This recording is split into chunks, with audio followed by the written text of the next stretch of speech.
कि शामली की गर्मी तार देंगे। अब तो जब डालिया सन 2000 आने वाली 24 में जो नरेंद्र मोदी जी का चुनाव होगा, छोड़ना उड़ा दी नहीं अतिन किसानों को कुछ मानियो ना, बता दी बात। ज्यादा दुखी है, इतना दुखी है दुनिया भर का। और हम कहना चाहते हैं इस मंच के माध्यम से योगी जी से भी, या तो परमिट दुआ दे या इस पर बुलडोजर चलवा दे या फिर आने से संभाल लो। बस कुछ नहीं कहना, ये बात मेरी योगी जी को पहुंचा देना कि आपका किसान दुखी है, प्रदेश में दुखी है किसान। 14वें दिन सुप्रीम कोर्ट का आदेश है, लेकिन किसान को 14 दिन में परमिट नहीं। किसका किया है? शामली जिले का किसान बेवकूफ थोड़ा है, वो पागल है। उसका कुत्ते ने काट रखा है कि यहाँ से 67 दिन से बैठा है वो धरने पे है। इतनी फुर्सत है किसान को जो इन्होंने सड़कों बना दिया किसान को है?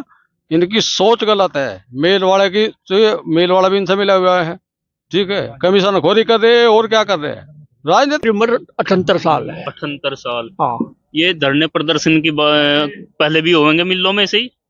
हमें तो अभी कहीं शुरू कराया इतना नहीं, पहले ठीक ठाक हो जाता कभी परमिट। हाँ, परमिट पहले अच्छा होता जब तक नहीं आई कभी पहले। नहीं पहले नहीं होती तो 10 साल तो हुई और हम लेट उठे। अगर 10 साल तक पहले हम उठ लगते 10 साल से तो किसानों के हित वाली सरकार है। अब 10 साल से क्या किसान के हित में 2000 रुपए दे के इन्हें कह रही है हित में कि 2000 रुपए में डाल करके मेरा पूरा परमिट दवा दो, पूरा परमिट मिल जाए। हमने कोई परेशानी नहीं है। उन 2000 रुपए नहीं ठीक है। 2000 रुपए की मैं डाल दिया, हमारा परमिट चाहिए। मैं तो परमिट कितना परमिट रुक रहा है अब तक? परमिट सारा रुक रहा है। 100 बिन्ने का परमिट हुआ 236 करोड़ रुपया ये हमारे। पिछले सत्र का रुक रहा है और अगला सत्र चालू होना। हाँ, पिछला रुक गया 236 करोड़।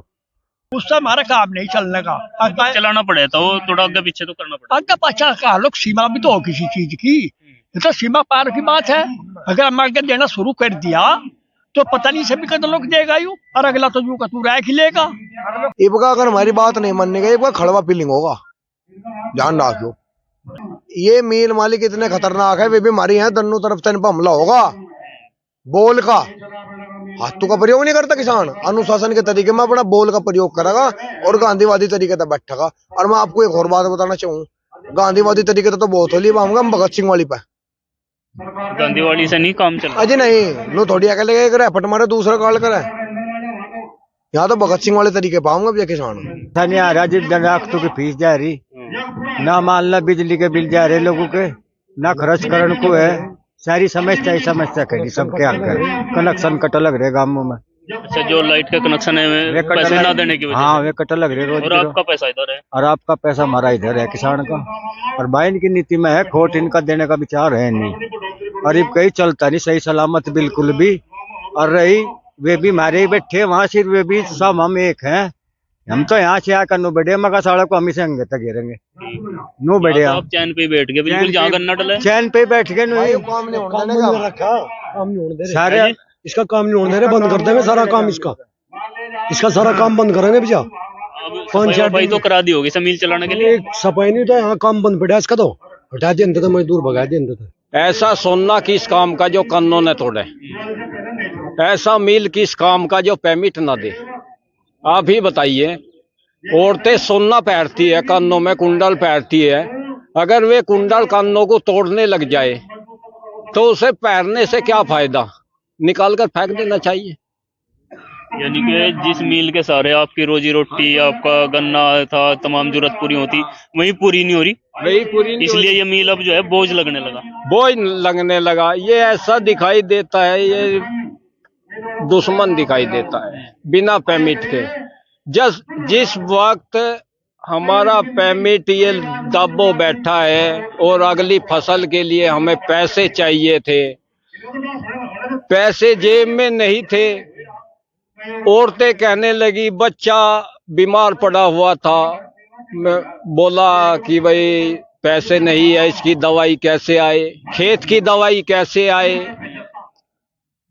जब पैसे नहीं थे तो घर की औरतों ने झांसी की रानी बनकर के अपने कानों की बाली उतर कर कहा कि लो इसको ले जाइए और खेत की दवा लाइए और बच्चे की दवा लाइए।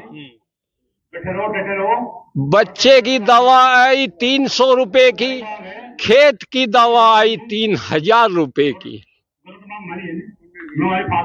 कुंडल सुनार के पास धरे 30,000 रुपए के कुंडल गए, जो 40,000 रुपए के कुंडल थे वो 30,000 रुपए के गए। ऐसी किसान की दुर्दशा है। किसान बहुत गरीबी से जी रहा है। कुंडल सुनार के और गन्ना मिल में कुंडल सुनार के यहाँ, गन्ना मिल मालिक के यहाँ, पैमिट मिल मालिक की जेब में किसान धक्के खाता फिरता है। उधर राशन के लिए दुकानदार से जाता है, दुकानदार के पास चीनी ये दाबो बैठा है, दुकानदार को कहता है कि भैया हमको 2 किलो चीनी दीजिए, जब हमारा पेमेंट आ जाएगा तब देंगे पैसे। दुकानदार कहता है कि जाइए, वो तो मिल मालिक है, मैं थोड़ा मिल मालिक हूं, मुझे तो नगद चाहिए, इधर पैसे दो इधर चीनी लो। ऐसी किसान की दुर्दशा है भाइयों। लेकिन सरकार के तो तमाम वादे हैं 2022 तक आय दुगनी करने का। बहुत से लोग कहते हैं जो शहरों में रहते हैं कि किसान तो लग्जरी जिंदगी जी रहा, बड़े ऐश की, और इस समय तो जो है ना मतलब बहुत अच्छी हालत किसानों की है, ऐसा दावे करे जाते हैं। सरकार के वादे बहुत अच्छे अच्छे थे। श्री राजनाथ सिंह ने कहा कि अगर हमारी डबल इंजन की सरकार बन गई तो 14वें दिन में पेमेंट दिलाएंगे, लेकिन डबल इंजन की सरकार भी बन गई, 14वें दिन पेमेंट नहीं मिला, पूरा साल भर हो चुका। किसान की हालत बहुत गंभीर है। मैंने भी बीजेपी को वोट दिया, मैं बीजेपी का आदमी हूं, झंडा लेकर के बीजेपी की वोट मांगता हूं, लेकिन मेरा पेमेंट मिल मालिक के पास में पड़ा है। बीजेपी के लिए लड़ता झगड़ता हूं। भाइयों मोदी की वोट दो, भाइयों योगी की वोट दो। क्या योगी मोदी को सुनाई नहीं दिया कि किसान 67-68 दिन हो चुके बैठे हैं शामली मिल पर, लेकिन मैं पल्ला फैला करके लोगों के पास में जाता हूं कि भाइयों योगी की वोट देना। उत्तर प्रदेश में बहुत अच्छा नेता है बाबा जी, उसकी वोट दो, लेकिन हमारा पेमेंट पड़ा है मिल मालिक के पास में। अगर आप मेरी ये बात मुख्यमंत्री तक पहुंचाइए कि आपका वोट देने वाला, आपका वर्कर वहां पर बैठा है किसानों के बीच में और पल्ला फैला करके अपना पेमेंट मांग रहा है मिल मालिक से, और मिल मालिक आंख दिखाता है। ये कैसा अन्याय है, ये कैसा अन्याय है। कुछ संभावना बची है बाकी, या बिल्कुल खत्म होगी? संभावना तो बिल्कुल खत्म है।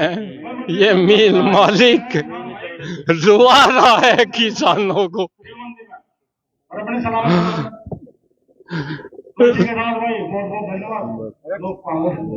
देखा एक किसान की आंसू है, बहुत मतलब हृदय विदारक सीन है। ये किसान किसी से भीख नहीं मांग रहे, अपना पेमेंट मांग रहे, जो अपने हाथों से बुआई करने के बाद, उसकी नलाई गुड़ाई, उसकी बंधाई करने के बाद, और फिर गन्ना मिल में ताजा स्वस्थ साफ सुथरा गन्ना सप्लाई करते हैं, और उसके बाद भी 1 साल बाद किसान को पेमेंट नहीं मिला, तब किसान का दर्द किस तरह से छलकता है और किस तरह की उनके घर की समस्याएं ये किसान भाई ने बताई। बहुत ही दुखद कृषि प्रधान देश में किसान की ये हालत है।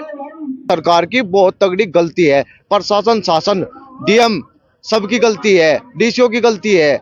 इसमें किसान की क्या गलती है? किसान अपना हक मांग रहा, डीएम दे दो या एसडीओ दे दो या डीसीओ दे दो, सरकार दे दो, या तो सरकार आने का इस पर बुलडोजर चला दे, या सरकार फिर आने का हमारा परमिट दुआ दे, या फिर सरकार इसे संभाले। ये तरीका है क्या सरकार का? सरकार की बहुत तगड़ी साजिश है इसमें, बहुत तगड़ी। पहले एक बार एक भाषण में योगी आदित्यनाथ जो हमारे प्रदेश के, उत्तर प्रदेश के मुख्यमंत्री है, उन्होंने एक बात कही थी कि शामली की गर्मी तार देंगे। अब तो जब डाल लिया, सन 2000 आने वाली 24 में जो नरेंद्र मोदी जी का चुनाव होगा छोड़ना उड़ा दी नहीं, अतिन किसान को कुछ मानियो ना, बता दी बात। ज्यादा दुखी है, इतना दुखी है दुनिया भर का। और हम कहना चाहते हैं इस मंच के माध्यम से योगी जी से भी, या तो परमिट दुआ दे, या इस पर बुलडोजर चलवा दे, या फिर आने कैसे संभाल लो। बस यही बात कहना चाहता हूँ। जय जवान जय किसान। और ये किसान की जो जीविका है, यहाँ के क्षेत्र की कृषि क्षेत्र है, गन्ने का क्षेत्र है, इससे जीविका परिवार की गन्ने से चलती है। ये हमारा पेमेंट नहीं देता, मजदूर को देने के लिए पैसे नहीं है, बच्चों की फीस नहीं गई, डॉक्टर इतने बुरे बुरे बुखार चले, डॉक्टर को पैसे देने के लिए नहीं है, मरा लग रही है घर में। जाकर देख लो आप घरों में कैसे त्योहार नहीं गई, जन्माष्टमी गई, रक्षाबंधन गई, इधर दीपावली आ रही, कहाँ से पैसा लाओगे? बाजार में कोई उधार तक नहीं देता। बच्चों को फर्साइटिस कर रहे हैं मास्टर, स्कूल में पीछे खड़े कर रहे हैं। उन्हें क्या गलती है? उन्हें और टेंशन दे रहे। पेमेंट के अगर हमारे पास पेमेंट आ जा, 69वां दिन है आज, 69वां दिन, यहाँ बैठे किस लिए बैठे? भीख थोड़ा मांग रहे, इससे अपना हक मांग रहे हम तो, ये नहीं। जो अपनी फसल थी वो तो मील में डाल दी, और अब मील किस तरह की समस्याएं उत्पन्न होती हैं ये समझ सकते हैं। बाजार में कोई उधार देने को तैयार नहीं है किसान को। उधार भी कब तक देगा कोई? पेस्टिसाइड के पैसा तक नहीं कहा दुकानदारों का। इतनी महंगी दवाइयां होगी, साढ़े हम तो भाव पर लड़ते। अगर हमारा पेमेंट होता तो तुम भाव पर आंदोलन होता हमारा। तो सरकार की भी नीति है या इन्हें उलझा के रखो, ये भाव ना मांग ले, यह नीति है गवर्नमेंट की भी। हाँ, अगर पेमेंट होगा किसान का टाइम पे, ये भाव मांगेंगे। और चीज देखो कहाँ कहाँ जा रही, दवाइयां हैं, घर की रसोई का खर्चा जो 4 आदमी भी है, 2500 रुपए में महीने का सामान आता नहीं रसोई का भी, इतनी महंगाई है। देखो आप ही, हमें घर चलाने के लिए ट्रैक्टर की सर्विस तक नहीं हुई, टायर नहीं पड़े, ट्राली में नहीं पड़े, कहाँ से लाऊं? इसलिए बैठे हैं यहाँ से। देखिए, बहुत बड़ी विडंबना है। किसान की आय दुगनी करने का वादा था, और किसानों की क्या समस्या है इस किसान भाई ने बड़ी सरल शब्दों में आप लोगों को बताई। और अपने ही, ये किसी की भीख नहीं मांग रहे किसी से, ये खुद अपने गन्ने का परमिट सरकार से मांग रहे हैं, और उस सरकार से जिसका वादा था 14 दिन में परमिट करने का। और सुप्रीम कोर्ट का भी आदेश है कि 14 दिन में गन्ना परमिट किया जाए, नहीं तो ब्याज के साथ उसका जो है पूरा भुगतान किया जाए। लेकिन यहाँ ब्याज की और 14 दिन बाद की तो छोड़िए, 1 साल हो गए किसानों का परमिट नहीं हुआ है, और अभी 70, 78, 69 दिन हो गए हैं किसानों को धरने पर हैं। कोई इनकी सूद लेने के लिए तैयार नहीं है। देखते हैं क्या इनका समाधान होगा। अगला पेराई सत्र चल चुका है और पिछला अभी बकाया बाकी है। बने रहिए हमारे साथ। बहुत बहुत धन्यवाद।